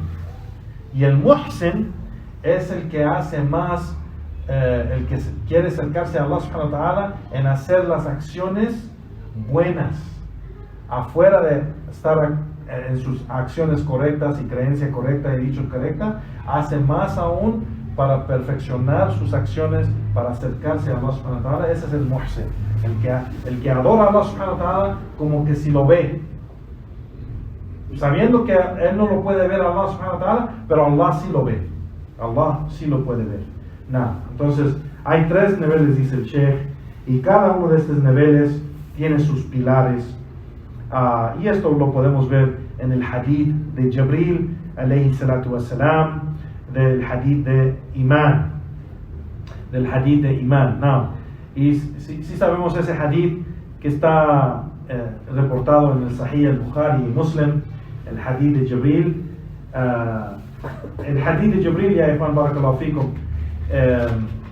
nomás para mencionarlo muy rápidamente, es un hadith muy bueno y tiene mucho beneficio este hadith. En cada parte de este hadith hay muchos beneficios. Es narrado por Umar ibn Khattab radiyallahu anhu, que dijo: بينما نحن جلوس عند رسول الله صلى الله عليه وسلم ذات اليوم اطلع علينا رجل شديد بياض الثياب وشديد سواد الشعر لا يرى عليه أثر السفر ولا يعرفه أحد منا حتى جلس إلى النبي صلى الله عليه وسلم. Que narró a Omar al-Khattab y dijo que un día, cuando nosotros estábamos sentados con el mensajero de Allah sallallahu alayhi wasallam, que llegó entre nosotros un hombre que tenía una prenda demasiado blanca, pero muy blanca y limpia, y tenía su pelo bien brilloso y negro, y no tenía ninguna seña de que él era viajero, que vino de un viaje, porque sabemos que en ese tiempo tenían que viajar por camello o caballo o caminando o caravana, pero y viajando en esa forma pues se pone tu ropa mugrosa, ¿no? Hay señas de que tú estabas en viaje. Entonces él está diciendo aquí, este hombre le llegó al profeta sallallahu alaihi wasallam y no tenía ninguna seña de eso. ¿Y por qué lo menciona? Porque dice, ninguno de nosotros lo conocía. Entonces es raro, ¿no? Primeramente, ninguno de nosotros lo conocía. Entonces no es de Medina, no es de Medina. Así que, y no tenía ninguna seña de que era viajero. Entonces es raro, no es viajero y no es de Medina. Entonces, ¿de dónde vino? Y dijo, hasta que llegó directamente al mensajero de Allah y se sentó ante él. Y dijo, Umar bin Khattab sigue narrando y dijo, فَأَسْنَدَ رُكْبَتَيْهِ إِلَى رُكْبَتَيْهِ وَوَضَعَ كَفَيْهِ عَلَى فَخِذَيْهِ وَقَالَ, y se sentó ante Muhammad sallallahu alaihi wasallam y se sentó en esta manera, se sentó rodilla a rodilla. Entonces el profeta sallallahu alaihi wasallam estaba sentado así y él llegó y se sentó así igual y conectó su rodilla a las rodillas del profeta sallallahu alaihi wasallam y puso sus manos sobre sus muslos así. Unos sabios dicen que aquí se refiere a que el ángel Jibril o este hombre puso sus manos sobre sus mismos muslos, o otros dicen que en otra narración dice los muslos del profeta sallallahu alaihi wasallam, que era una de las etiquetas de los árabes cuando querían llegar a pedir algo, que tocaban la persona que estaba ahí en esa forma. Entonces puede ser así o así, pero de todos modos llegó y le llegó así rodilla a rodilla y le preguntó al profeta sallallahu alaihi wasallam, infórmame sobre al Islam, infórmame sobre al Islam. Y el profeta sallallahu alaihi wasallam, claro, respondió y dijo, al Islam an tashhad an la ilaha illallah wa anna Muhammad Rasulullah. Al Islam es testificar que no hay nada que merece ser adorado excepto Allah y que Muhammad es el mensajero de Allah. وتقيم الصلاة وتؤتي الزكاة وتصوم رمضان وتحج البيت إن استطعت إليه سبيلا. Que el profeta sallallahu alaihi wasallam dijo que igual es establecer el salah, pagar el zakat, ayunar el mes de Ramadán y hacer el hajj. Aquí es importante porque dice hacer el hajj in istata'ta alayhi sabila, si es que tienes los recursos o el poder de hacerlo. Entonces esto es el Islam. Y el hombre, cuando el profeta sallallahu alaihi wasallam dijo esto, dijo sadaqta, has hablado la verdad o has dicho la verdad. Entonces Umar bin Khattab radiyallahu anhu, que está narrando de esto, dijo, nos sorprendemos eso, era algo asombroso. ¿Cómo es que le está preguntando al mensajero de Allah y lo está confirmando al mismo tiempo? Entonces siguió el hombre y le dijo, فَأَخْبِرْنِي عَنَ الْإِيمَانِ, yani, infórmame sobre iman, la fe.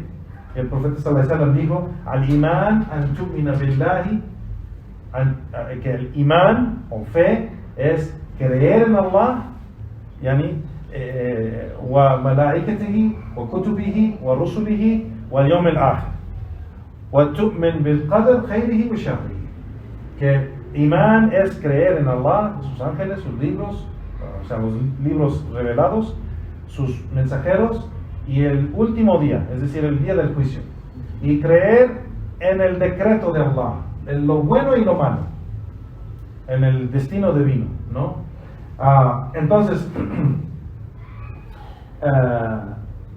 el ángel Jibril alayhi salatu wasalam, cuando el profeta sallallahu alaihi wasallam dijo esto, mencionó igual otra vez, así como la primera vez, sadaqta, has hablado la verdad, has dicho la verdad.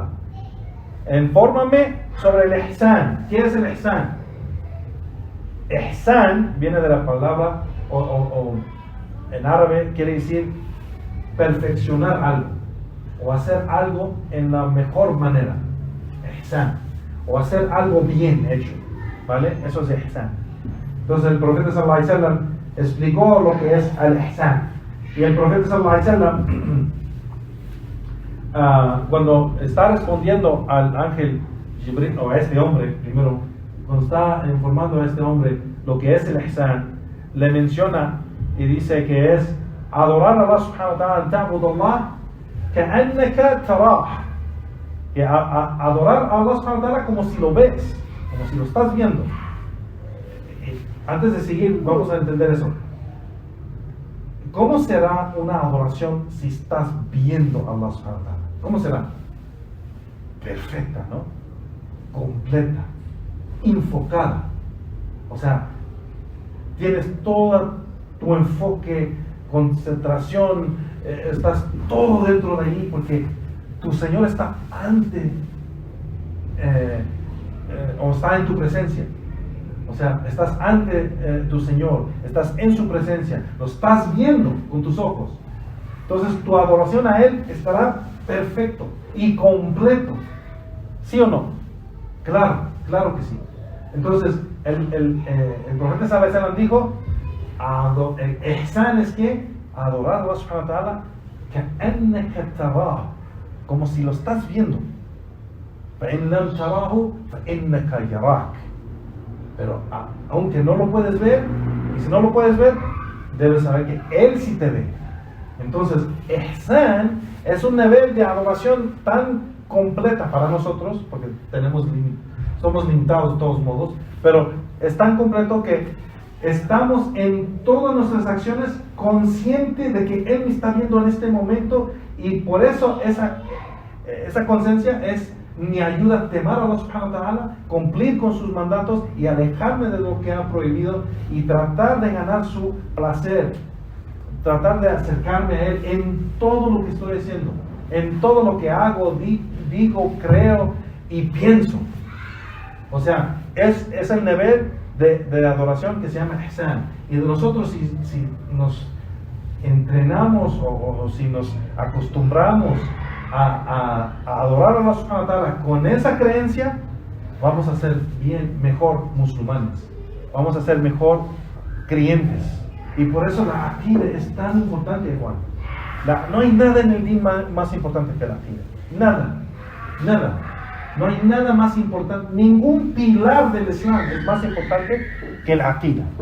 Porque la aqida es el primer pilar del Islam. Shahada es la aqida. Entonces, el aqida o la aqida es tan importante que ningún otro pilar es válido sin la aqida. Entonces es muy importante y nos va a ayudar a ser mejor musulmanes, mejor en todo lo que digamos características y comportamiento de un hombre o mujer, si es la hermana, ser en su vida. O sea, el hombre, todo lo que es bueno y digamos noble y perfecto de un hombre viene de los modales de nosotros, de los musulmanes, del Islam. Así que el imán nos ayuda a llegar a esos niveles. El imán, o sea, el aqida, nos ayuda a llegar a esos niveles. Entonces, el hadith de Jibril alayhi salatu wasalam es importante, y Juan. El hadith es más largo, claro, pero queríamos mencionar esta parte porque aquí que menciona el Sheikh los tres niveles del Islam, que es Islam, Imán o Ihsan, son los niveles de su creencia y práctica de la religión. Entonces son muy importantes a aprenderlo y practicarlo y tratar de perfeccionarlo. Y solo podemos perfeccionarlo con lograr el conocimiento de ello y practicarlo. El profeta sallallahu alaihi wasallam dijo en un hadith muy importante, que dijo: al-ilmu bit-ta'allum wal-hilmu bit-tahallum, que el conocimiento no se logra ni llega excepto con aprenderlo. No se va a caer del cielo y entrar en tu cabeza así, pero tienes que buscar, tienes que hacer el esfuerzo para buscarlo, lograrlo. O sea, memorizarlo, estudiarlo, practicarlo, todo eso para que se quede contigo. O sea, es la única manera que puedes lograr el conocimiento. Igualmente dijo: wal hilmu bitahallum, el hilm, esa paciencia y buen comportamiento que el creyente tiene, solo se puede lograr con practicarlo. Se tiene que practicar hasta que sea parte de tu carácter, parte de tu comportamiento. Dices, soy muy enojón, no soy paciente. O sea, ¿cómo puedo cambiar eso? ¿Cómo puedo practicarlo todo lo posible? Recordarte y practicarlo hasta que un día ya tienes menos de eso y más de los modales buenos, y poco a poco pues vas avanzando. El profeta sallallahu alaihi wasallam dijo, al-hilmu bit-tahallum. Al hilm nomás llega con practicar el hilm. Así que eso es algo muy importante para nosotros, porque nosotros no podemos avanzar si no primero, y los sabios han dicho, aquí en este hadith el profeta sallallahu alaihi wasallam empezó con el conocimiento, no con la acción. Dijo, al-ilmu bit-ta'allum o al-hilmu bit-tahallum. Yani, el conocimiento no se logra excepto con aprenderlo, y esa acción de paciencia, de buen comportamiento, de buen carácter, de todo eso, no se logra excepto con practicarlo. Entonces no se practica excepto que lograste el conocimiento, cómo practicarlo, y después lo pones en práctica todo lo posible hasta que sea parte de tu comportamiento. No.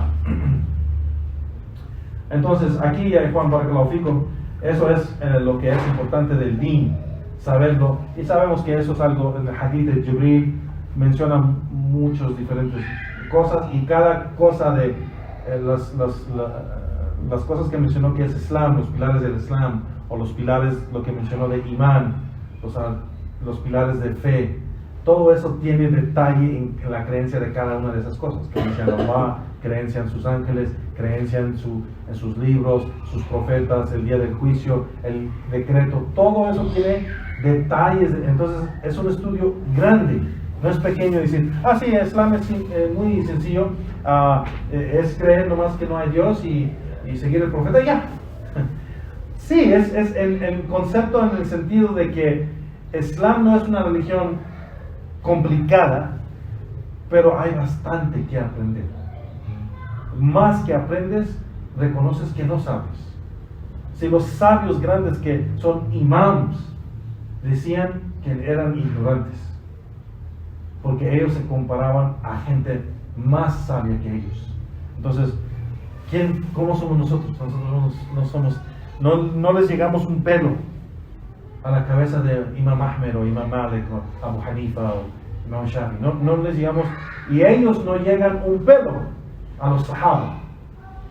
O sea, nosotros estamos muy alejados de lo que es conocimiento, muy alejados. Cuando te sientes enfrente de un sabio, ves que no sabes y has perdido toda tu vida, porque este sabio, con el permiso de Allah subhanahu wa ta'ala, ha logrado una gran cantidad de conocimiento por esfuerzo, sufrir, no es hay un dicho, la tanalul ilm bi rahat al jism, subhanallah, que no se logra el conocimiento con el relajo del cuerpo. O sea, se tiene que hacer el esfuerzo, se tiene que la persona que de verdad estudia, no cualquier persona que vaya a Egipto, a Arabia Saudita o a diferentes lugares a estudiar, que regresa, mashallah, es un sabio, es una persona. Porque nosotros hemos visto, hay muchos alumnos que han terminado pero no saben nada. Así hicieron lo suficiente para pasar los exámenes, que no sé si ustedes saben, pero los alumnos allá que no se sientan con los sabios, no están en esa vida de la búsqueda de conocimiento, pueden en 2 o 3 días memorizar una gran cantidad de cosas, memorizarlas para el examen, pero después del examen se le va todo, porque no fue memorizado para ponerlo en práctica o memorizado para quedarse con ello, para enseñarlo. Fue memorizado para ese propósito de pasar el examen. Entonces esos alumnos que van y estudian allá son los que llegan y cuando les preguntas cosas aquí, sí, como que sí, como el sabio dijo no sé qué, o como el profesor dijo, y no tienen las evidencias en sus lenguas, no las tienen aquí memorizadas, las tienen así como que, porque hay una diferencia, como dicen los sabios, el marifa o el ilm. Hay una diferencia entre el ilm, conocimiento, y marifa. Marifa es como que algo que reconoces. Por ejemplo, marifat Allah, que el siervo, marifat al-abd lillah, yani que el siervo reconozca su Dios, es diferente a aquel que tiene el abd lillah, el conocimiento del siervo de su Señor, o para su Señor. O sea, esto es una gran diferencia de un sabio que está hablando de Allah y una persona normal, común, que no tiene conocimiento o estudio, que habla de Allah. Entonces, son dos mundos diferentes. Entonces, el conocimiento, hay niveles.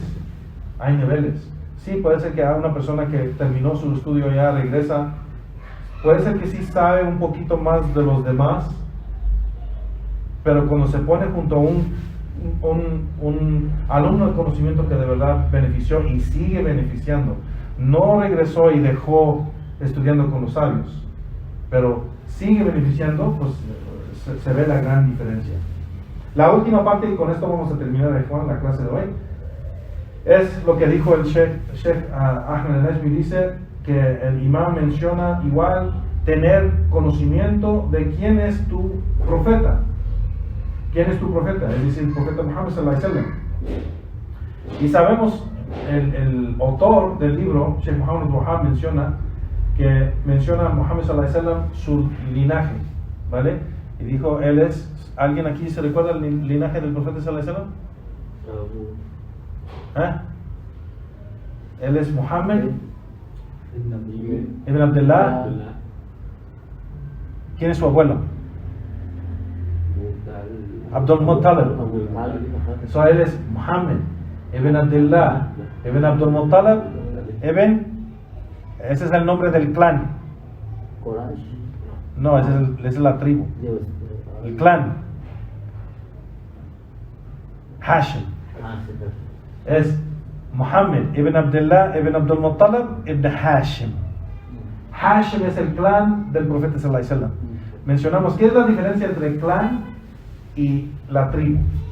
La tribu, claro, es algo más grande.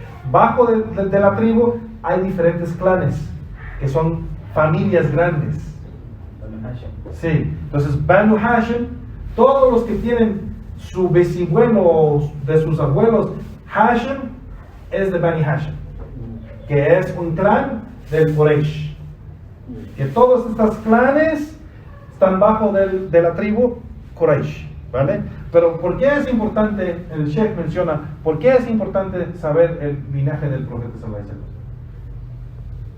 Es importante primeramente saber el linaje de nosotros. Hay gente que no sabe el nombre de su abuelo o bisabuelo.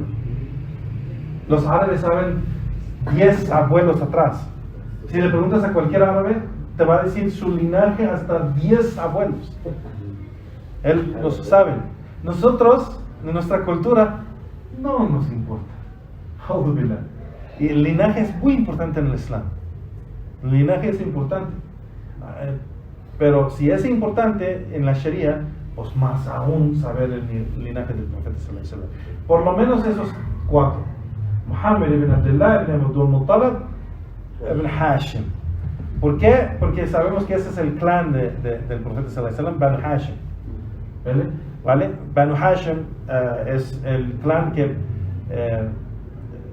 protegía al profeta sallallahu alaihi wasallam.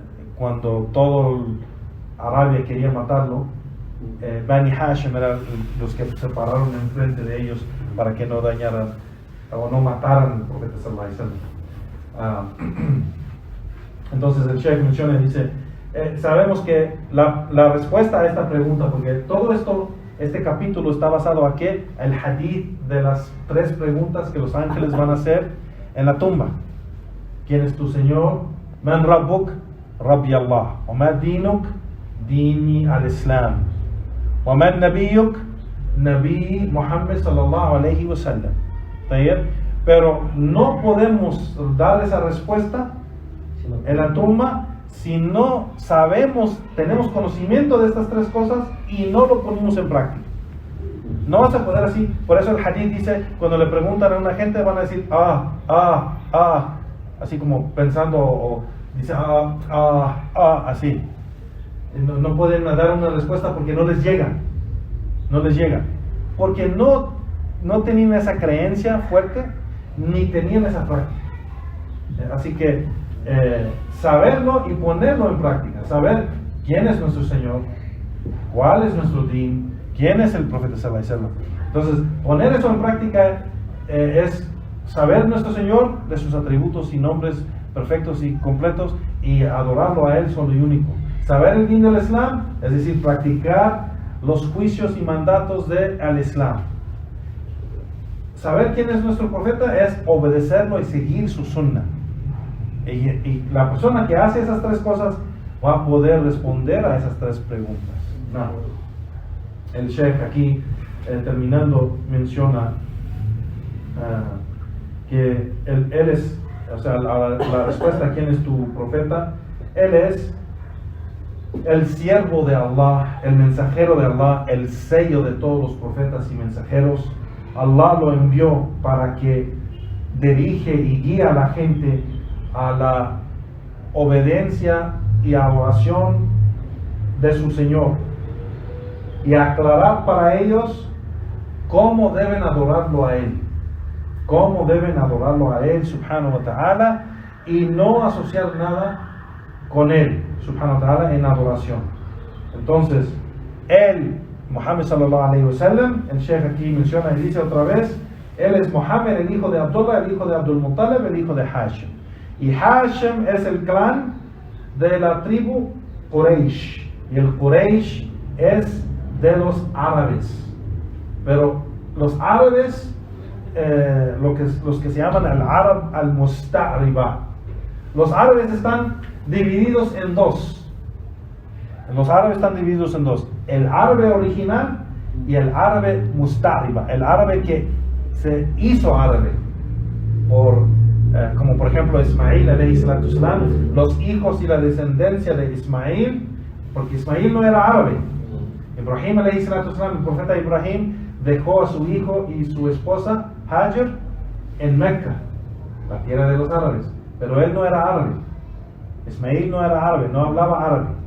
Entonces él lo dejó ahí, y sus hijos se casaron con árabes, sus nietos se casaron con árabes, sus vecinos, y así, y su linaje se hizo árabe. Eso se llama árabe musta'rib, o el árabe al-musta'riba. Entonces los árabes están divididos en dos grupos, los árabes originales y los árabes al-musta'riba. Entonces los árabes al-musta'riba, ellos son, por ejemplo, como dice el Sheikh, de los descendientes de Ismail, el profeta Ismail, el hijo de el mensajero de Allah, Ibrahim alayhi salatu wasalam. Entonces, estas tres cosas, ya Juan barakallahu fikum, son muy importantes, y claro que en las clases de aqida, en las clases de credo y creencia, se dan más detalles de cada una de estas cosas.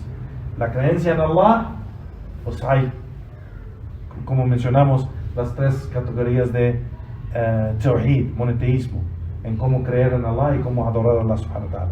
Igualmente, saber qué es nuestro din, el din del Islam, qué es, viene en la legislación del Islam, del Corán y la Sunna. Entonces hay muchos detalles de cada una de estas cosas que se aprenden más en las clases pero aquí estamos nomás, la compilación de el Sheikh, de los libros y escritos de Sheikh Muhammad al-Wahhab sobre estos temas, nomás trae un texto pequeño y da una explicación breve, así como nomás para tocar el tema y saber algo de ello.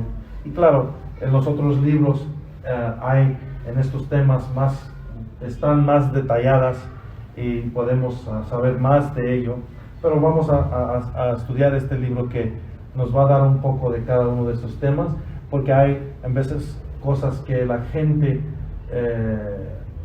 no está informada o la gente completamente tiene un entendimiento erróneo. Así que, y es importante saberlo porque también el entendimiento erróneo de las sectas y grupos, para no caer en esa trampa de Shaitán, de desviarnos y llevarnos con los otros grupos. Y con eso, inshallah, terminamos la clase de hoy. Wa sallallahu wa sallam ala nabiyyina Muhammad wa ala alihi wa ashabihi ajma'in wa akhir da'wana walhamdulillahi rabbil alamin. Si hay unas preguntas o algo sobre lo que se mencionó. ¿Por qué dijiste que es importante estar en la línea? Porque la gente que amamos, los sabios han mencionado que la persona que amas, sabes, ¿En Sharia es importante? ¿En Sharia es importante? Sí, porque te lleva porque tiene un propósito que te ayuda a practicar la Sharia, y eso es amar al profeta sallallahu alaihi wasallam, ¿verdad? Todo lo que aprendas cuando estás aprendiendo el linaje del profeta sallallahu alaihi wasallam, estás aprendiendo de su vida, y por eso hay sabios que dicen leer la sira del profeta sallallahu alaihi wasallam es obligatorio, no solo recomendado. La mayoría de los sabios dicen que es recomendado, ¿no? Pero hay sabios que dicen es tan importante, es obligatorio, porque no vas a amar al profeta sallallahu alaihi wasallam ni entender el significado de seguirlo y obedecerlo si no lo conoces.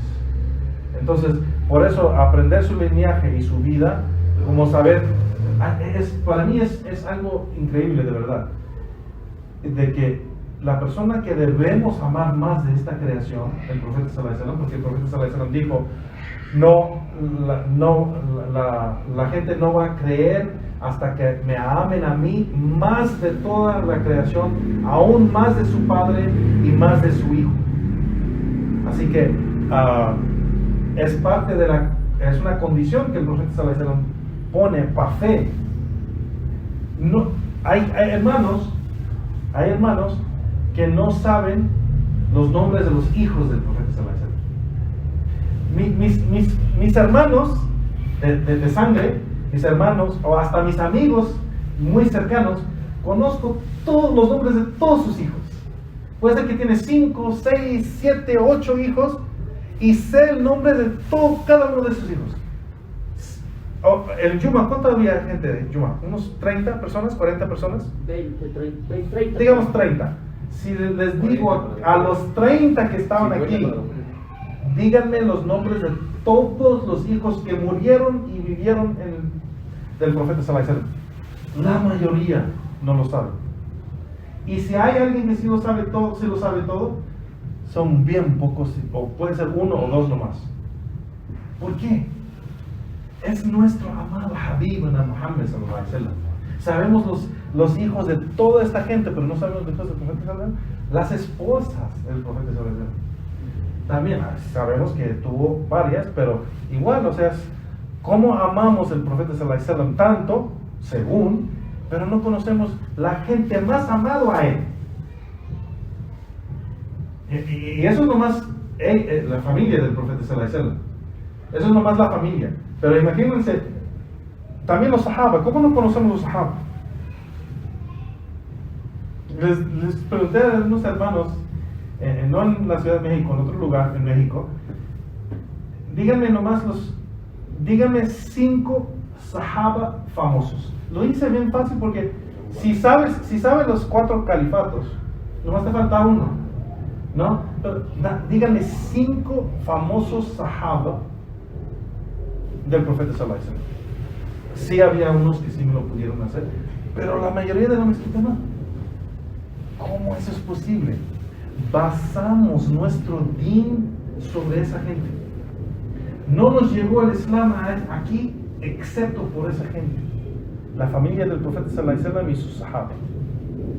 No nos llegó el Islam aquí excepto por medio de esa gente. Ellos defendieron la sunna, predicaron la sunna, difundieron la sunna, nos llegó aquí. Generación tras generación, y nos llegó a nosotros. Entonces, es muy importante saber estas cosas. ¿Me puedes decir 5?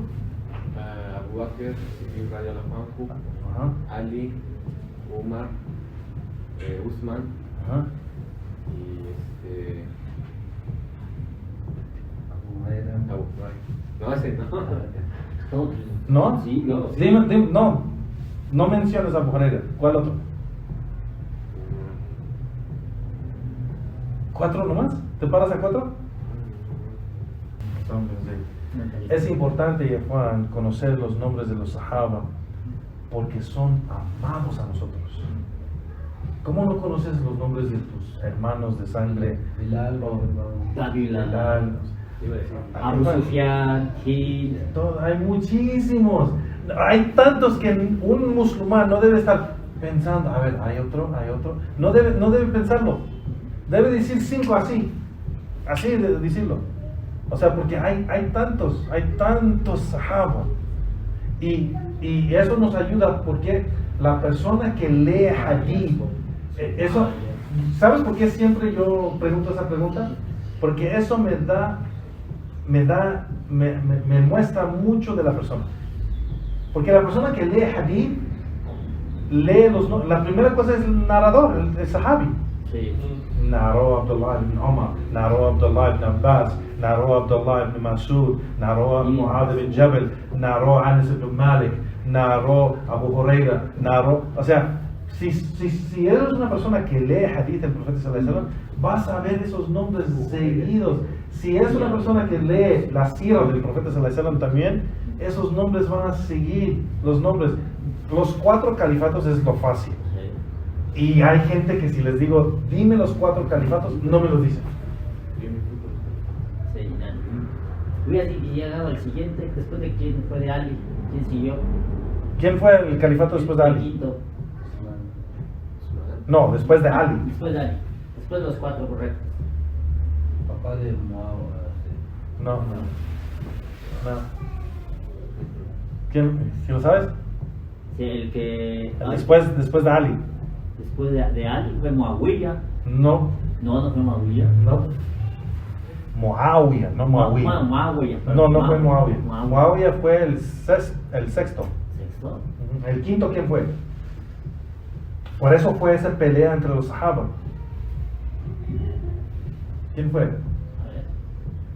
El quinto califato, el califa James.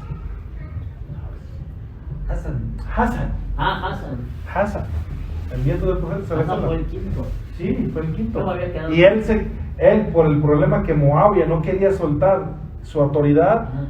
6 meses en su califato tuvo el acuerdo con Muawiyah.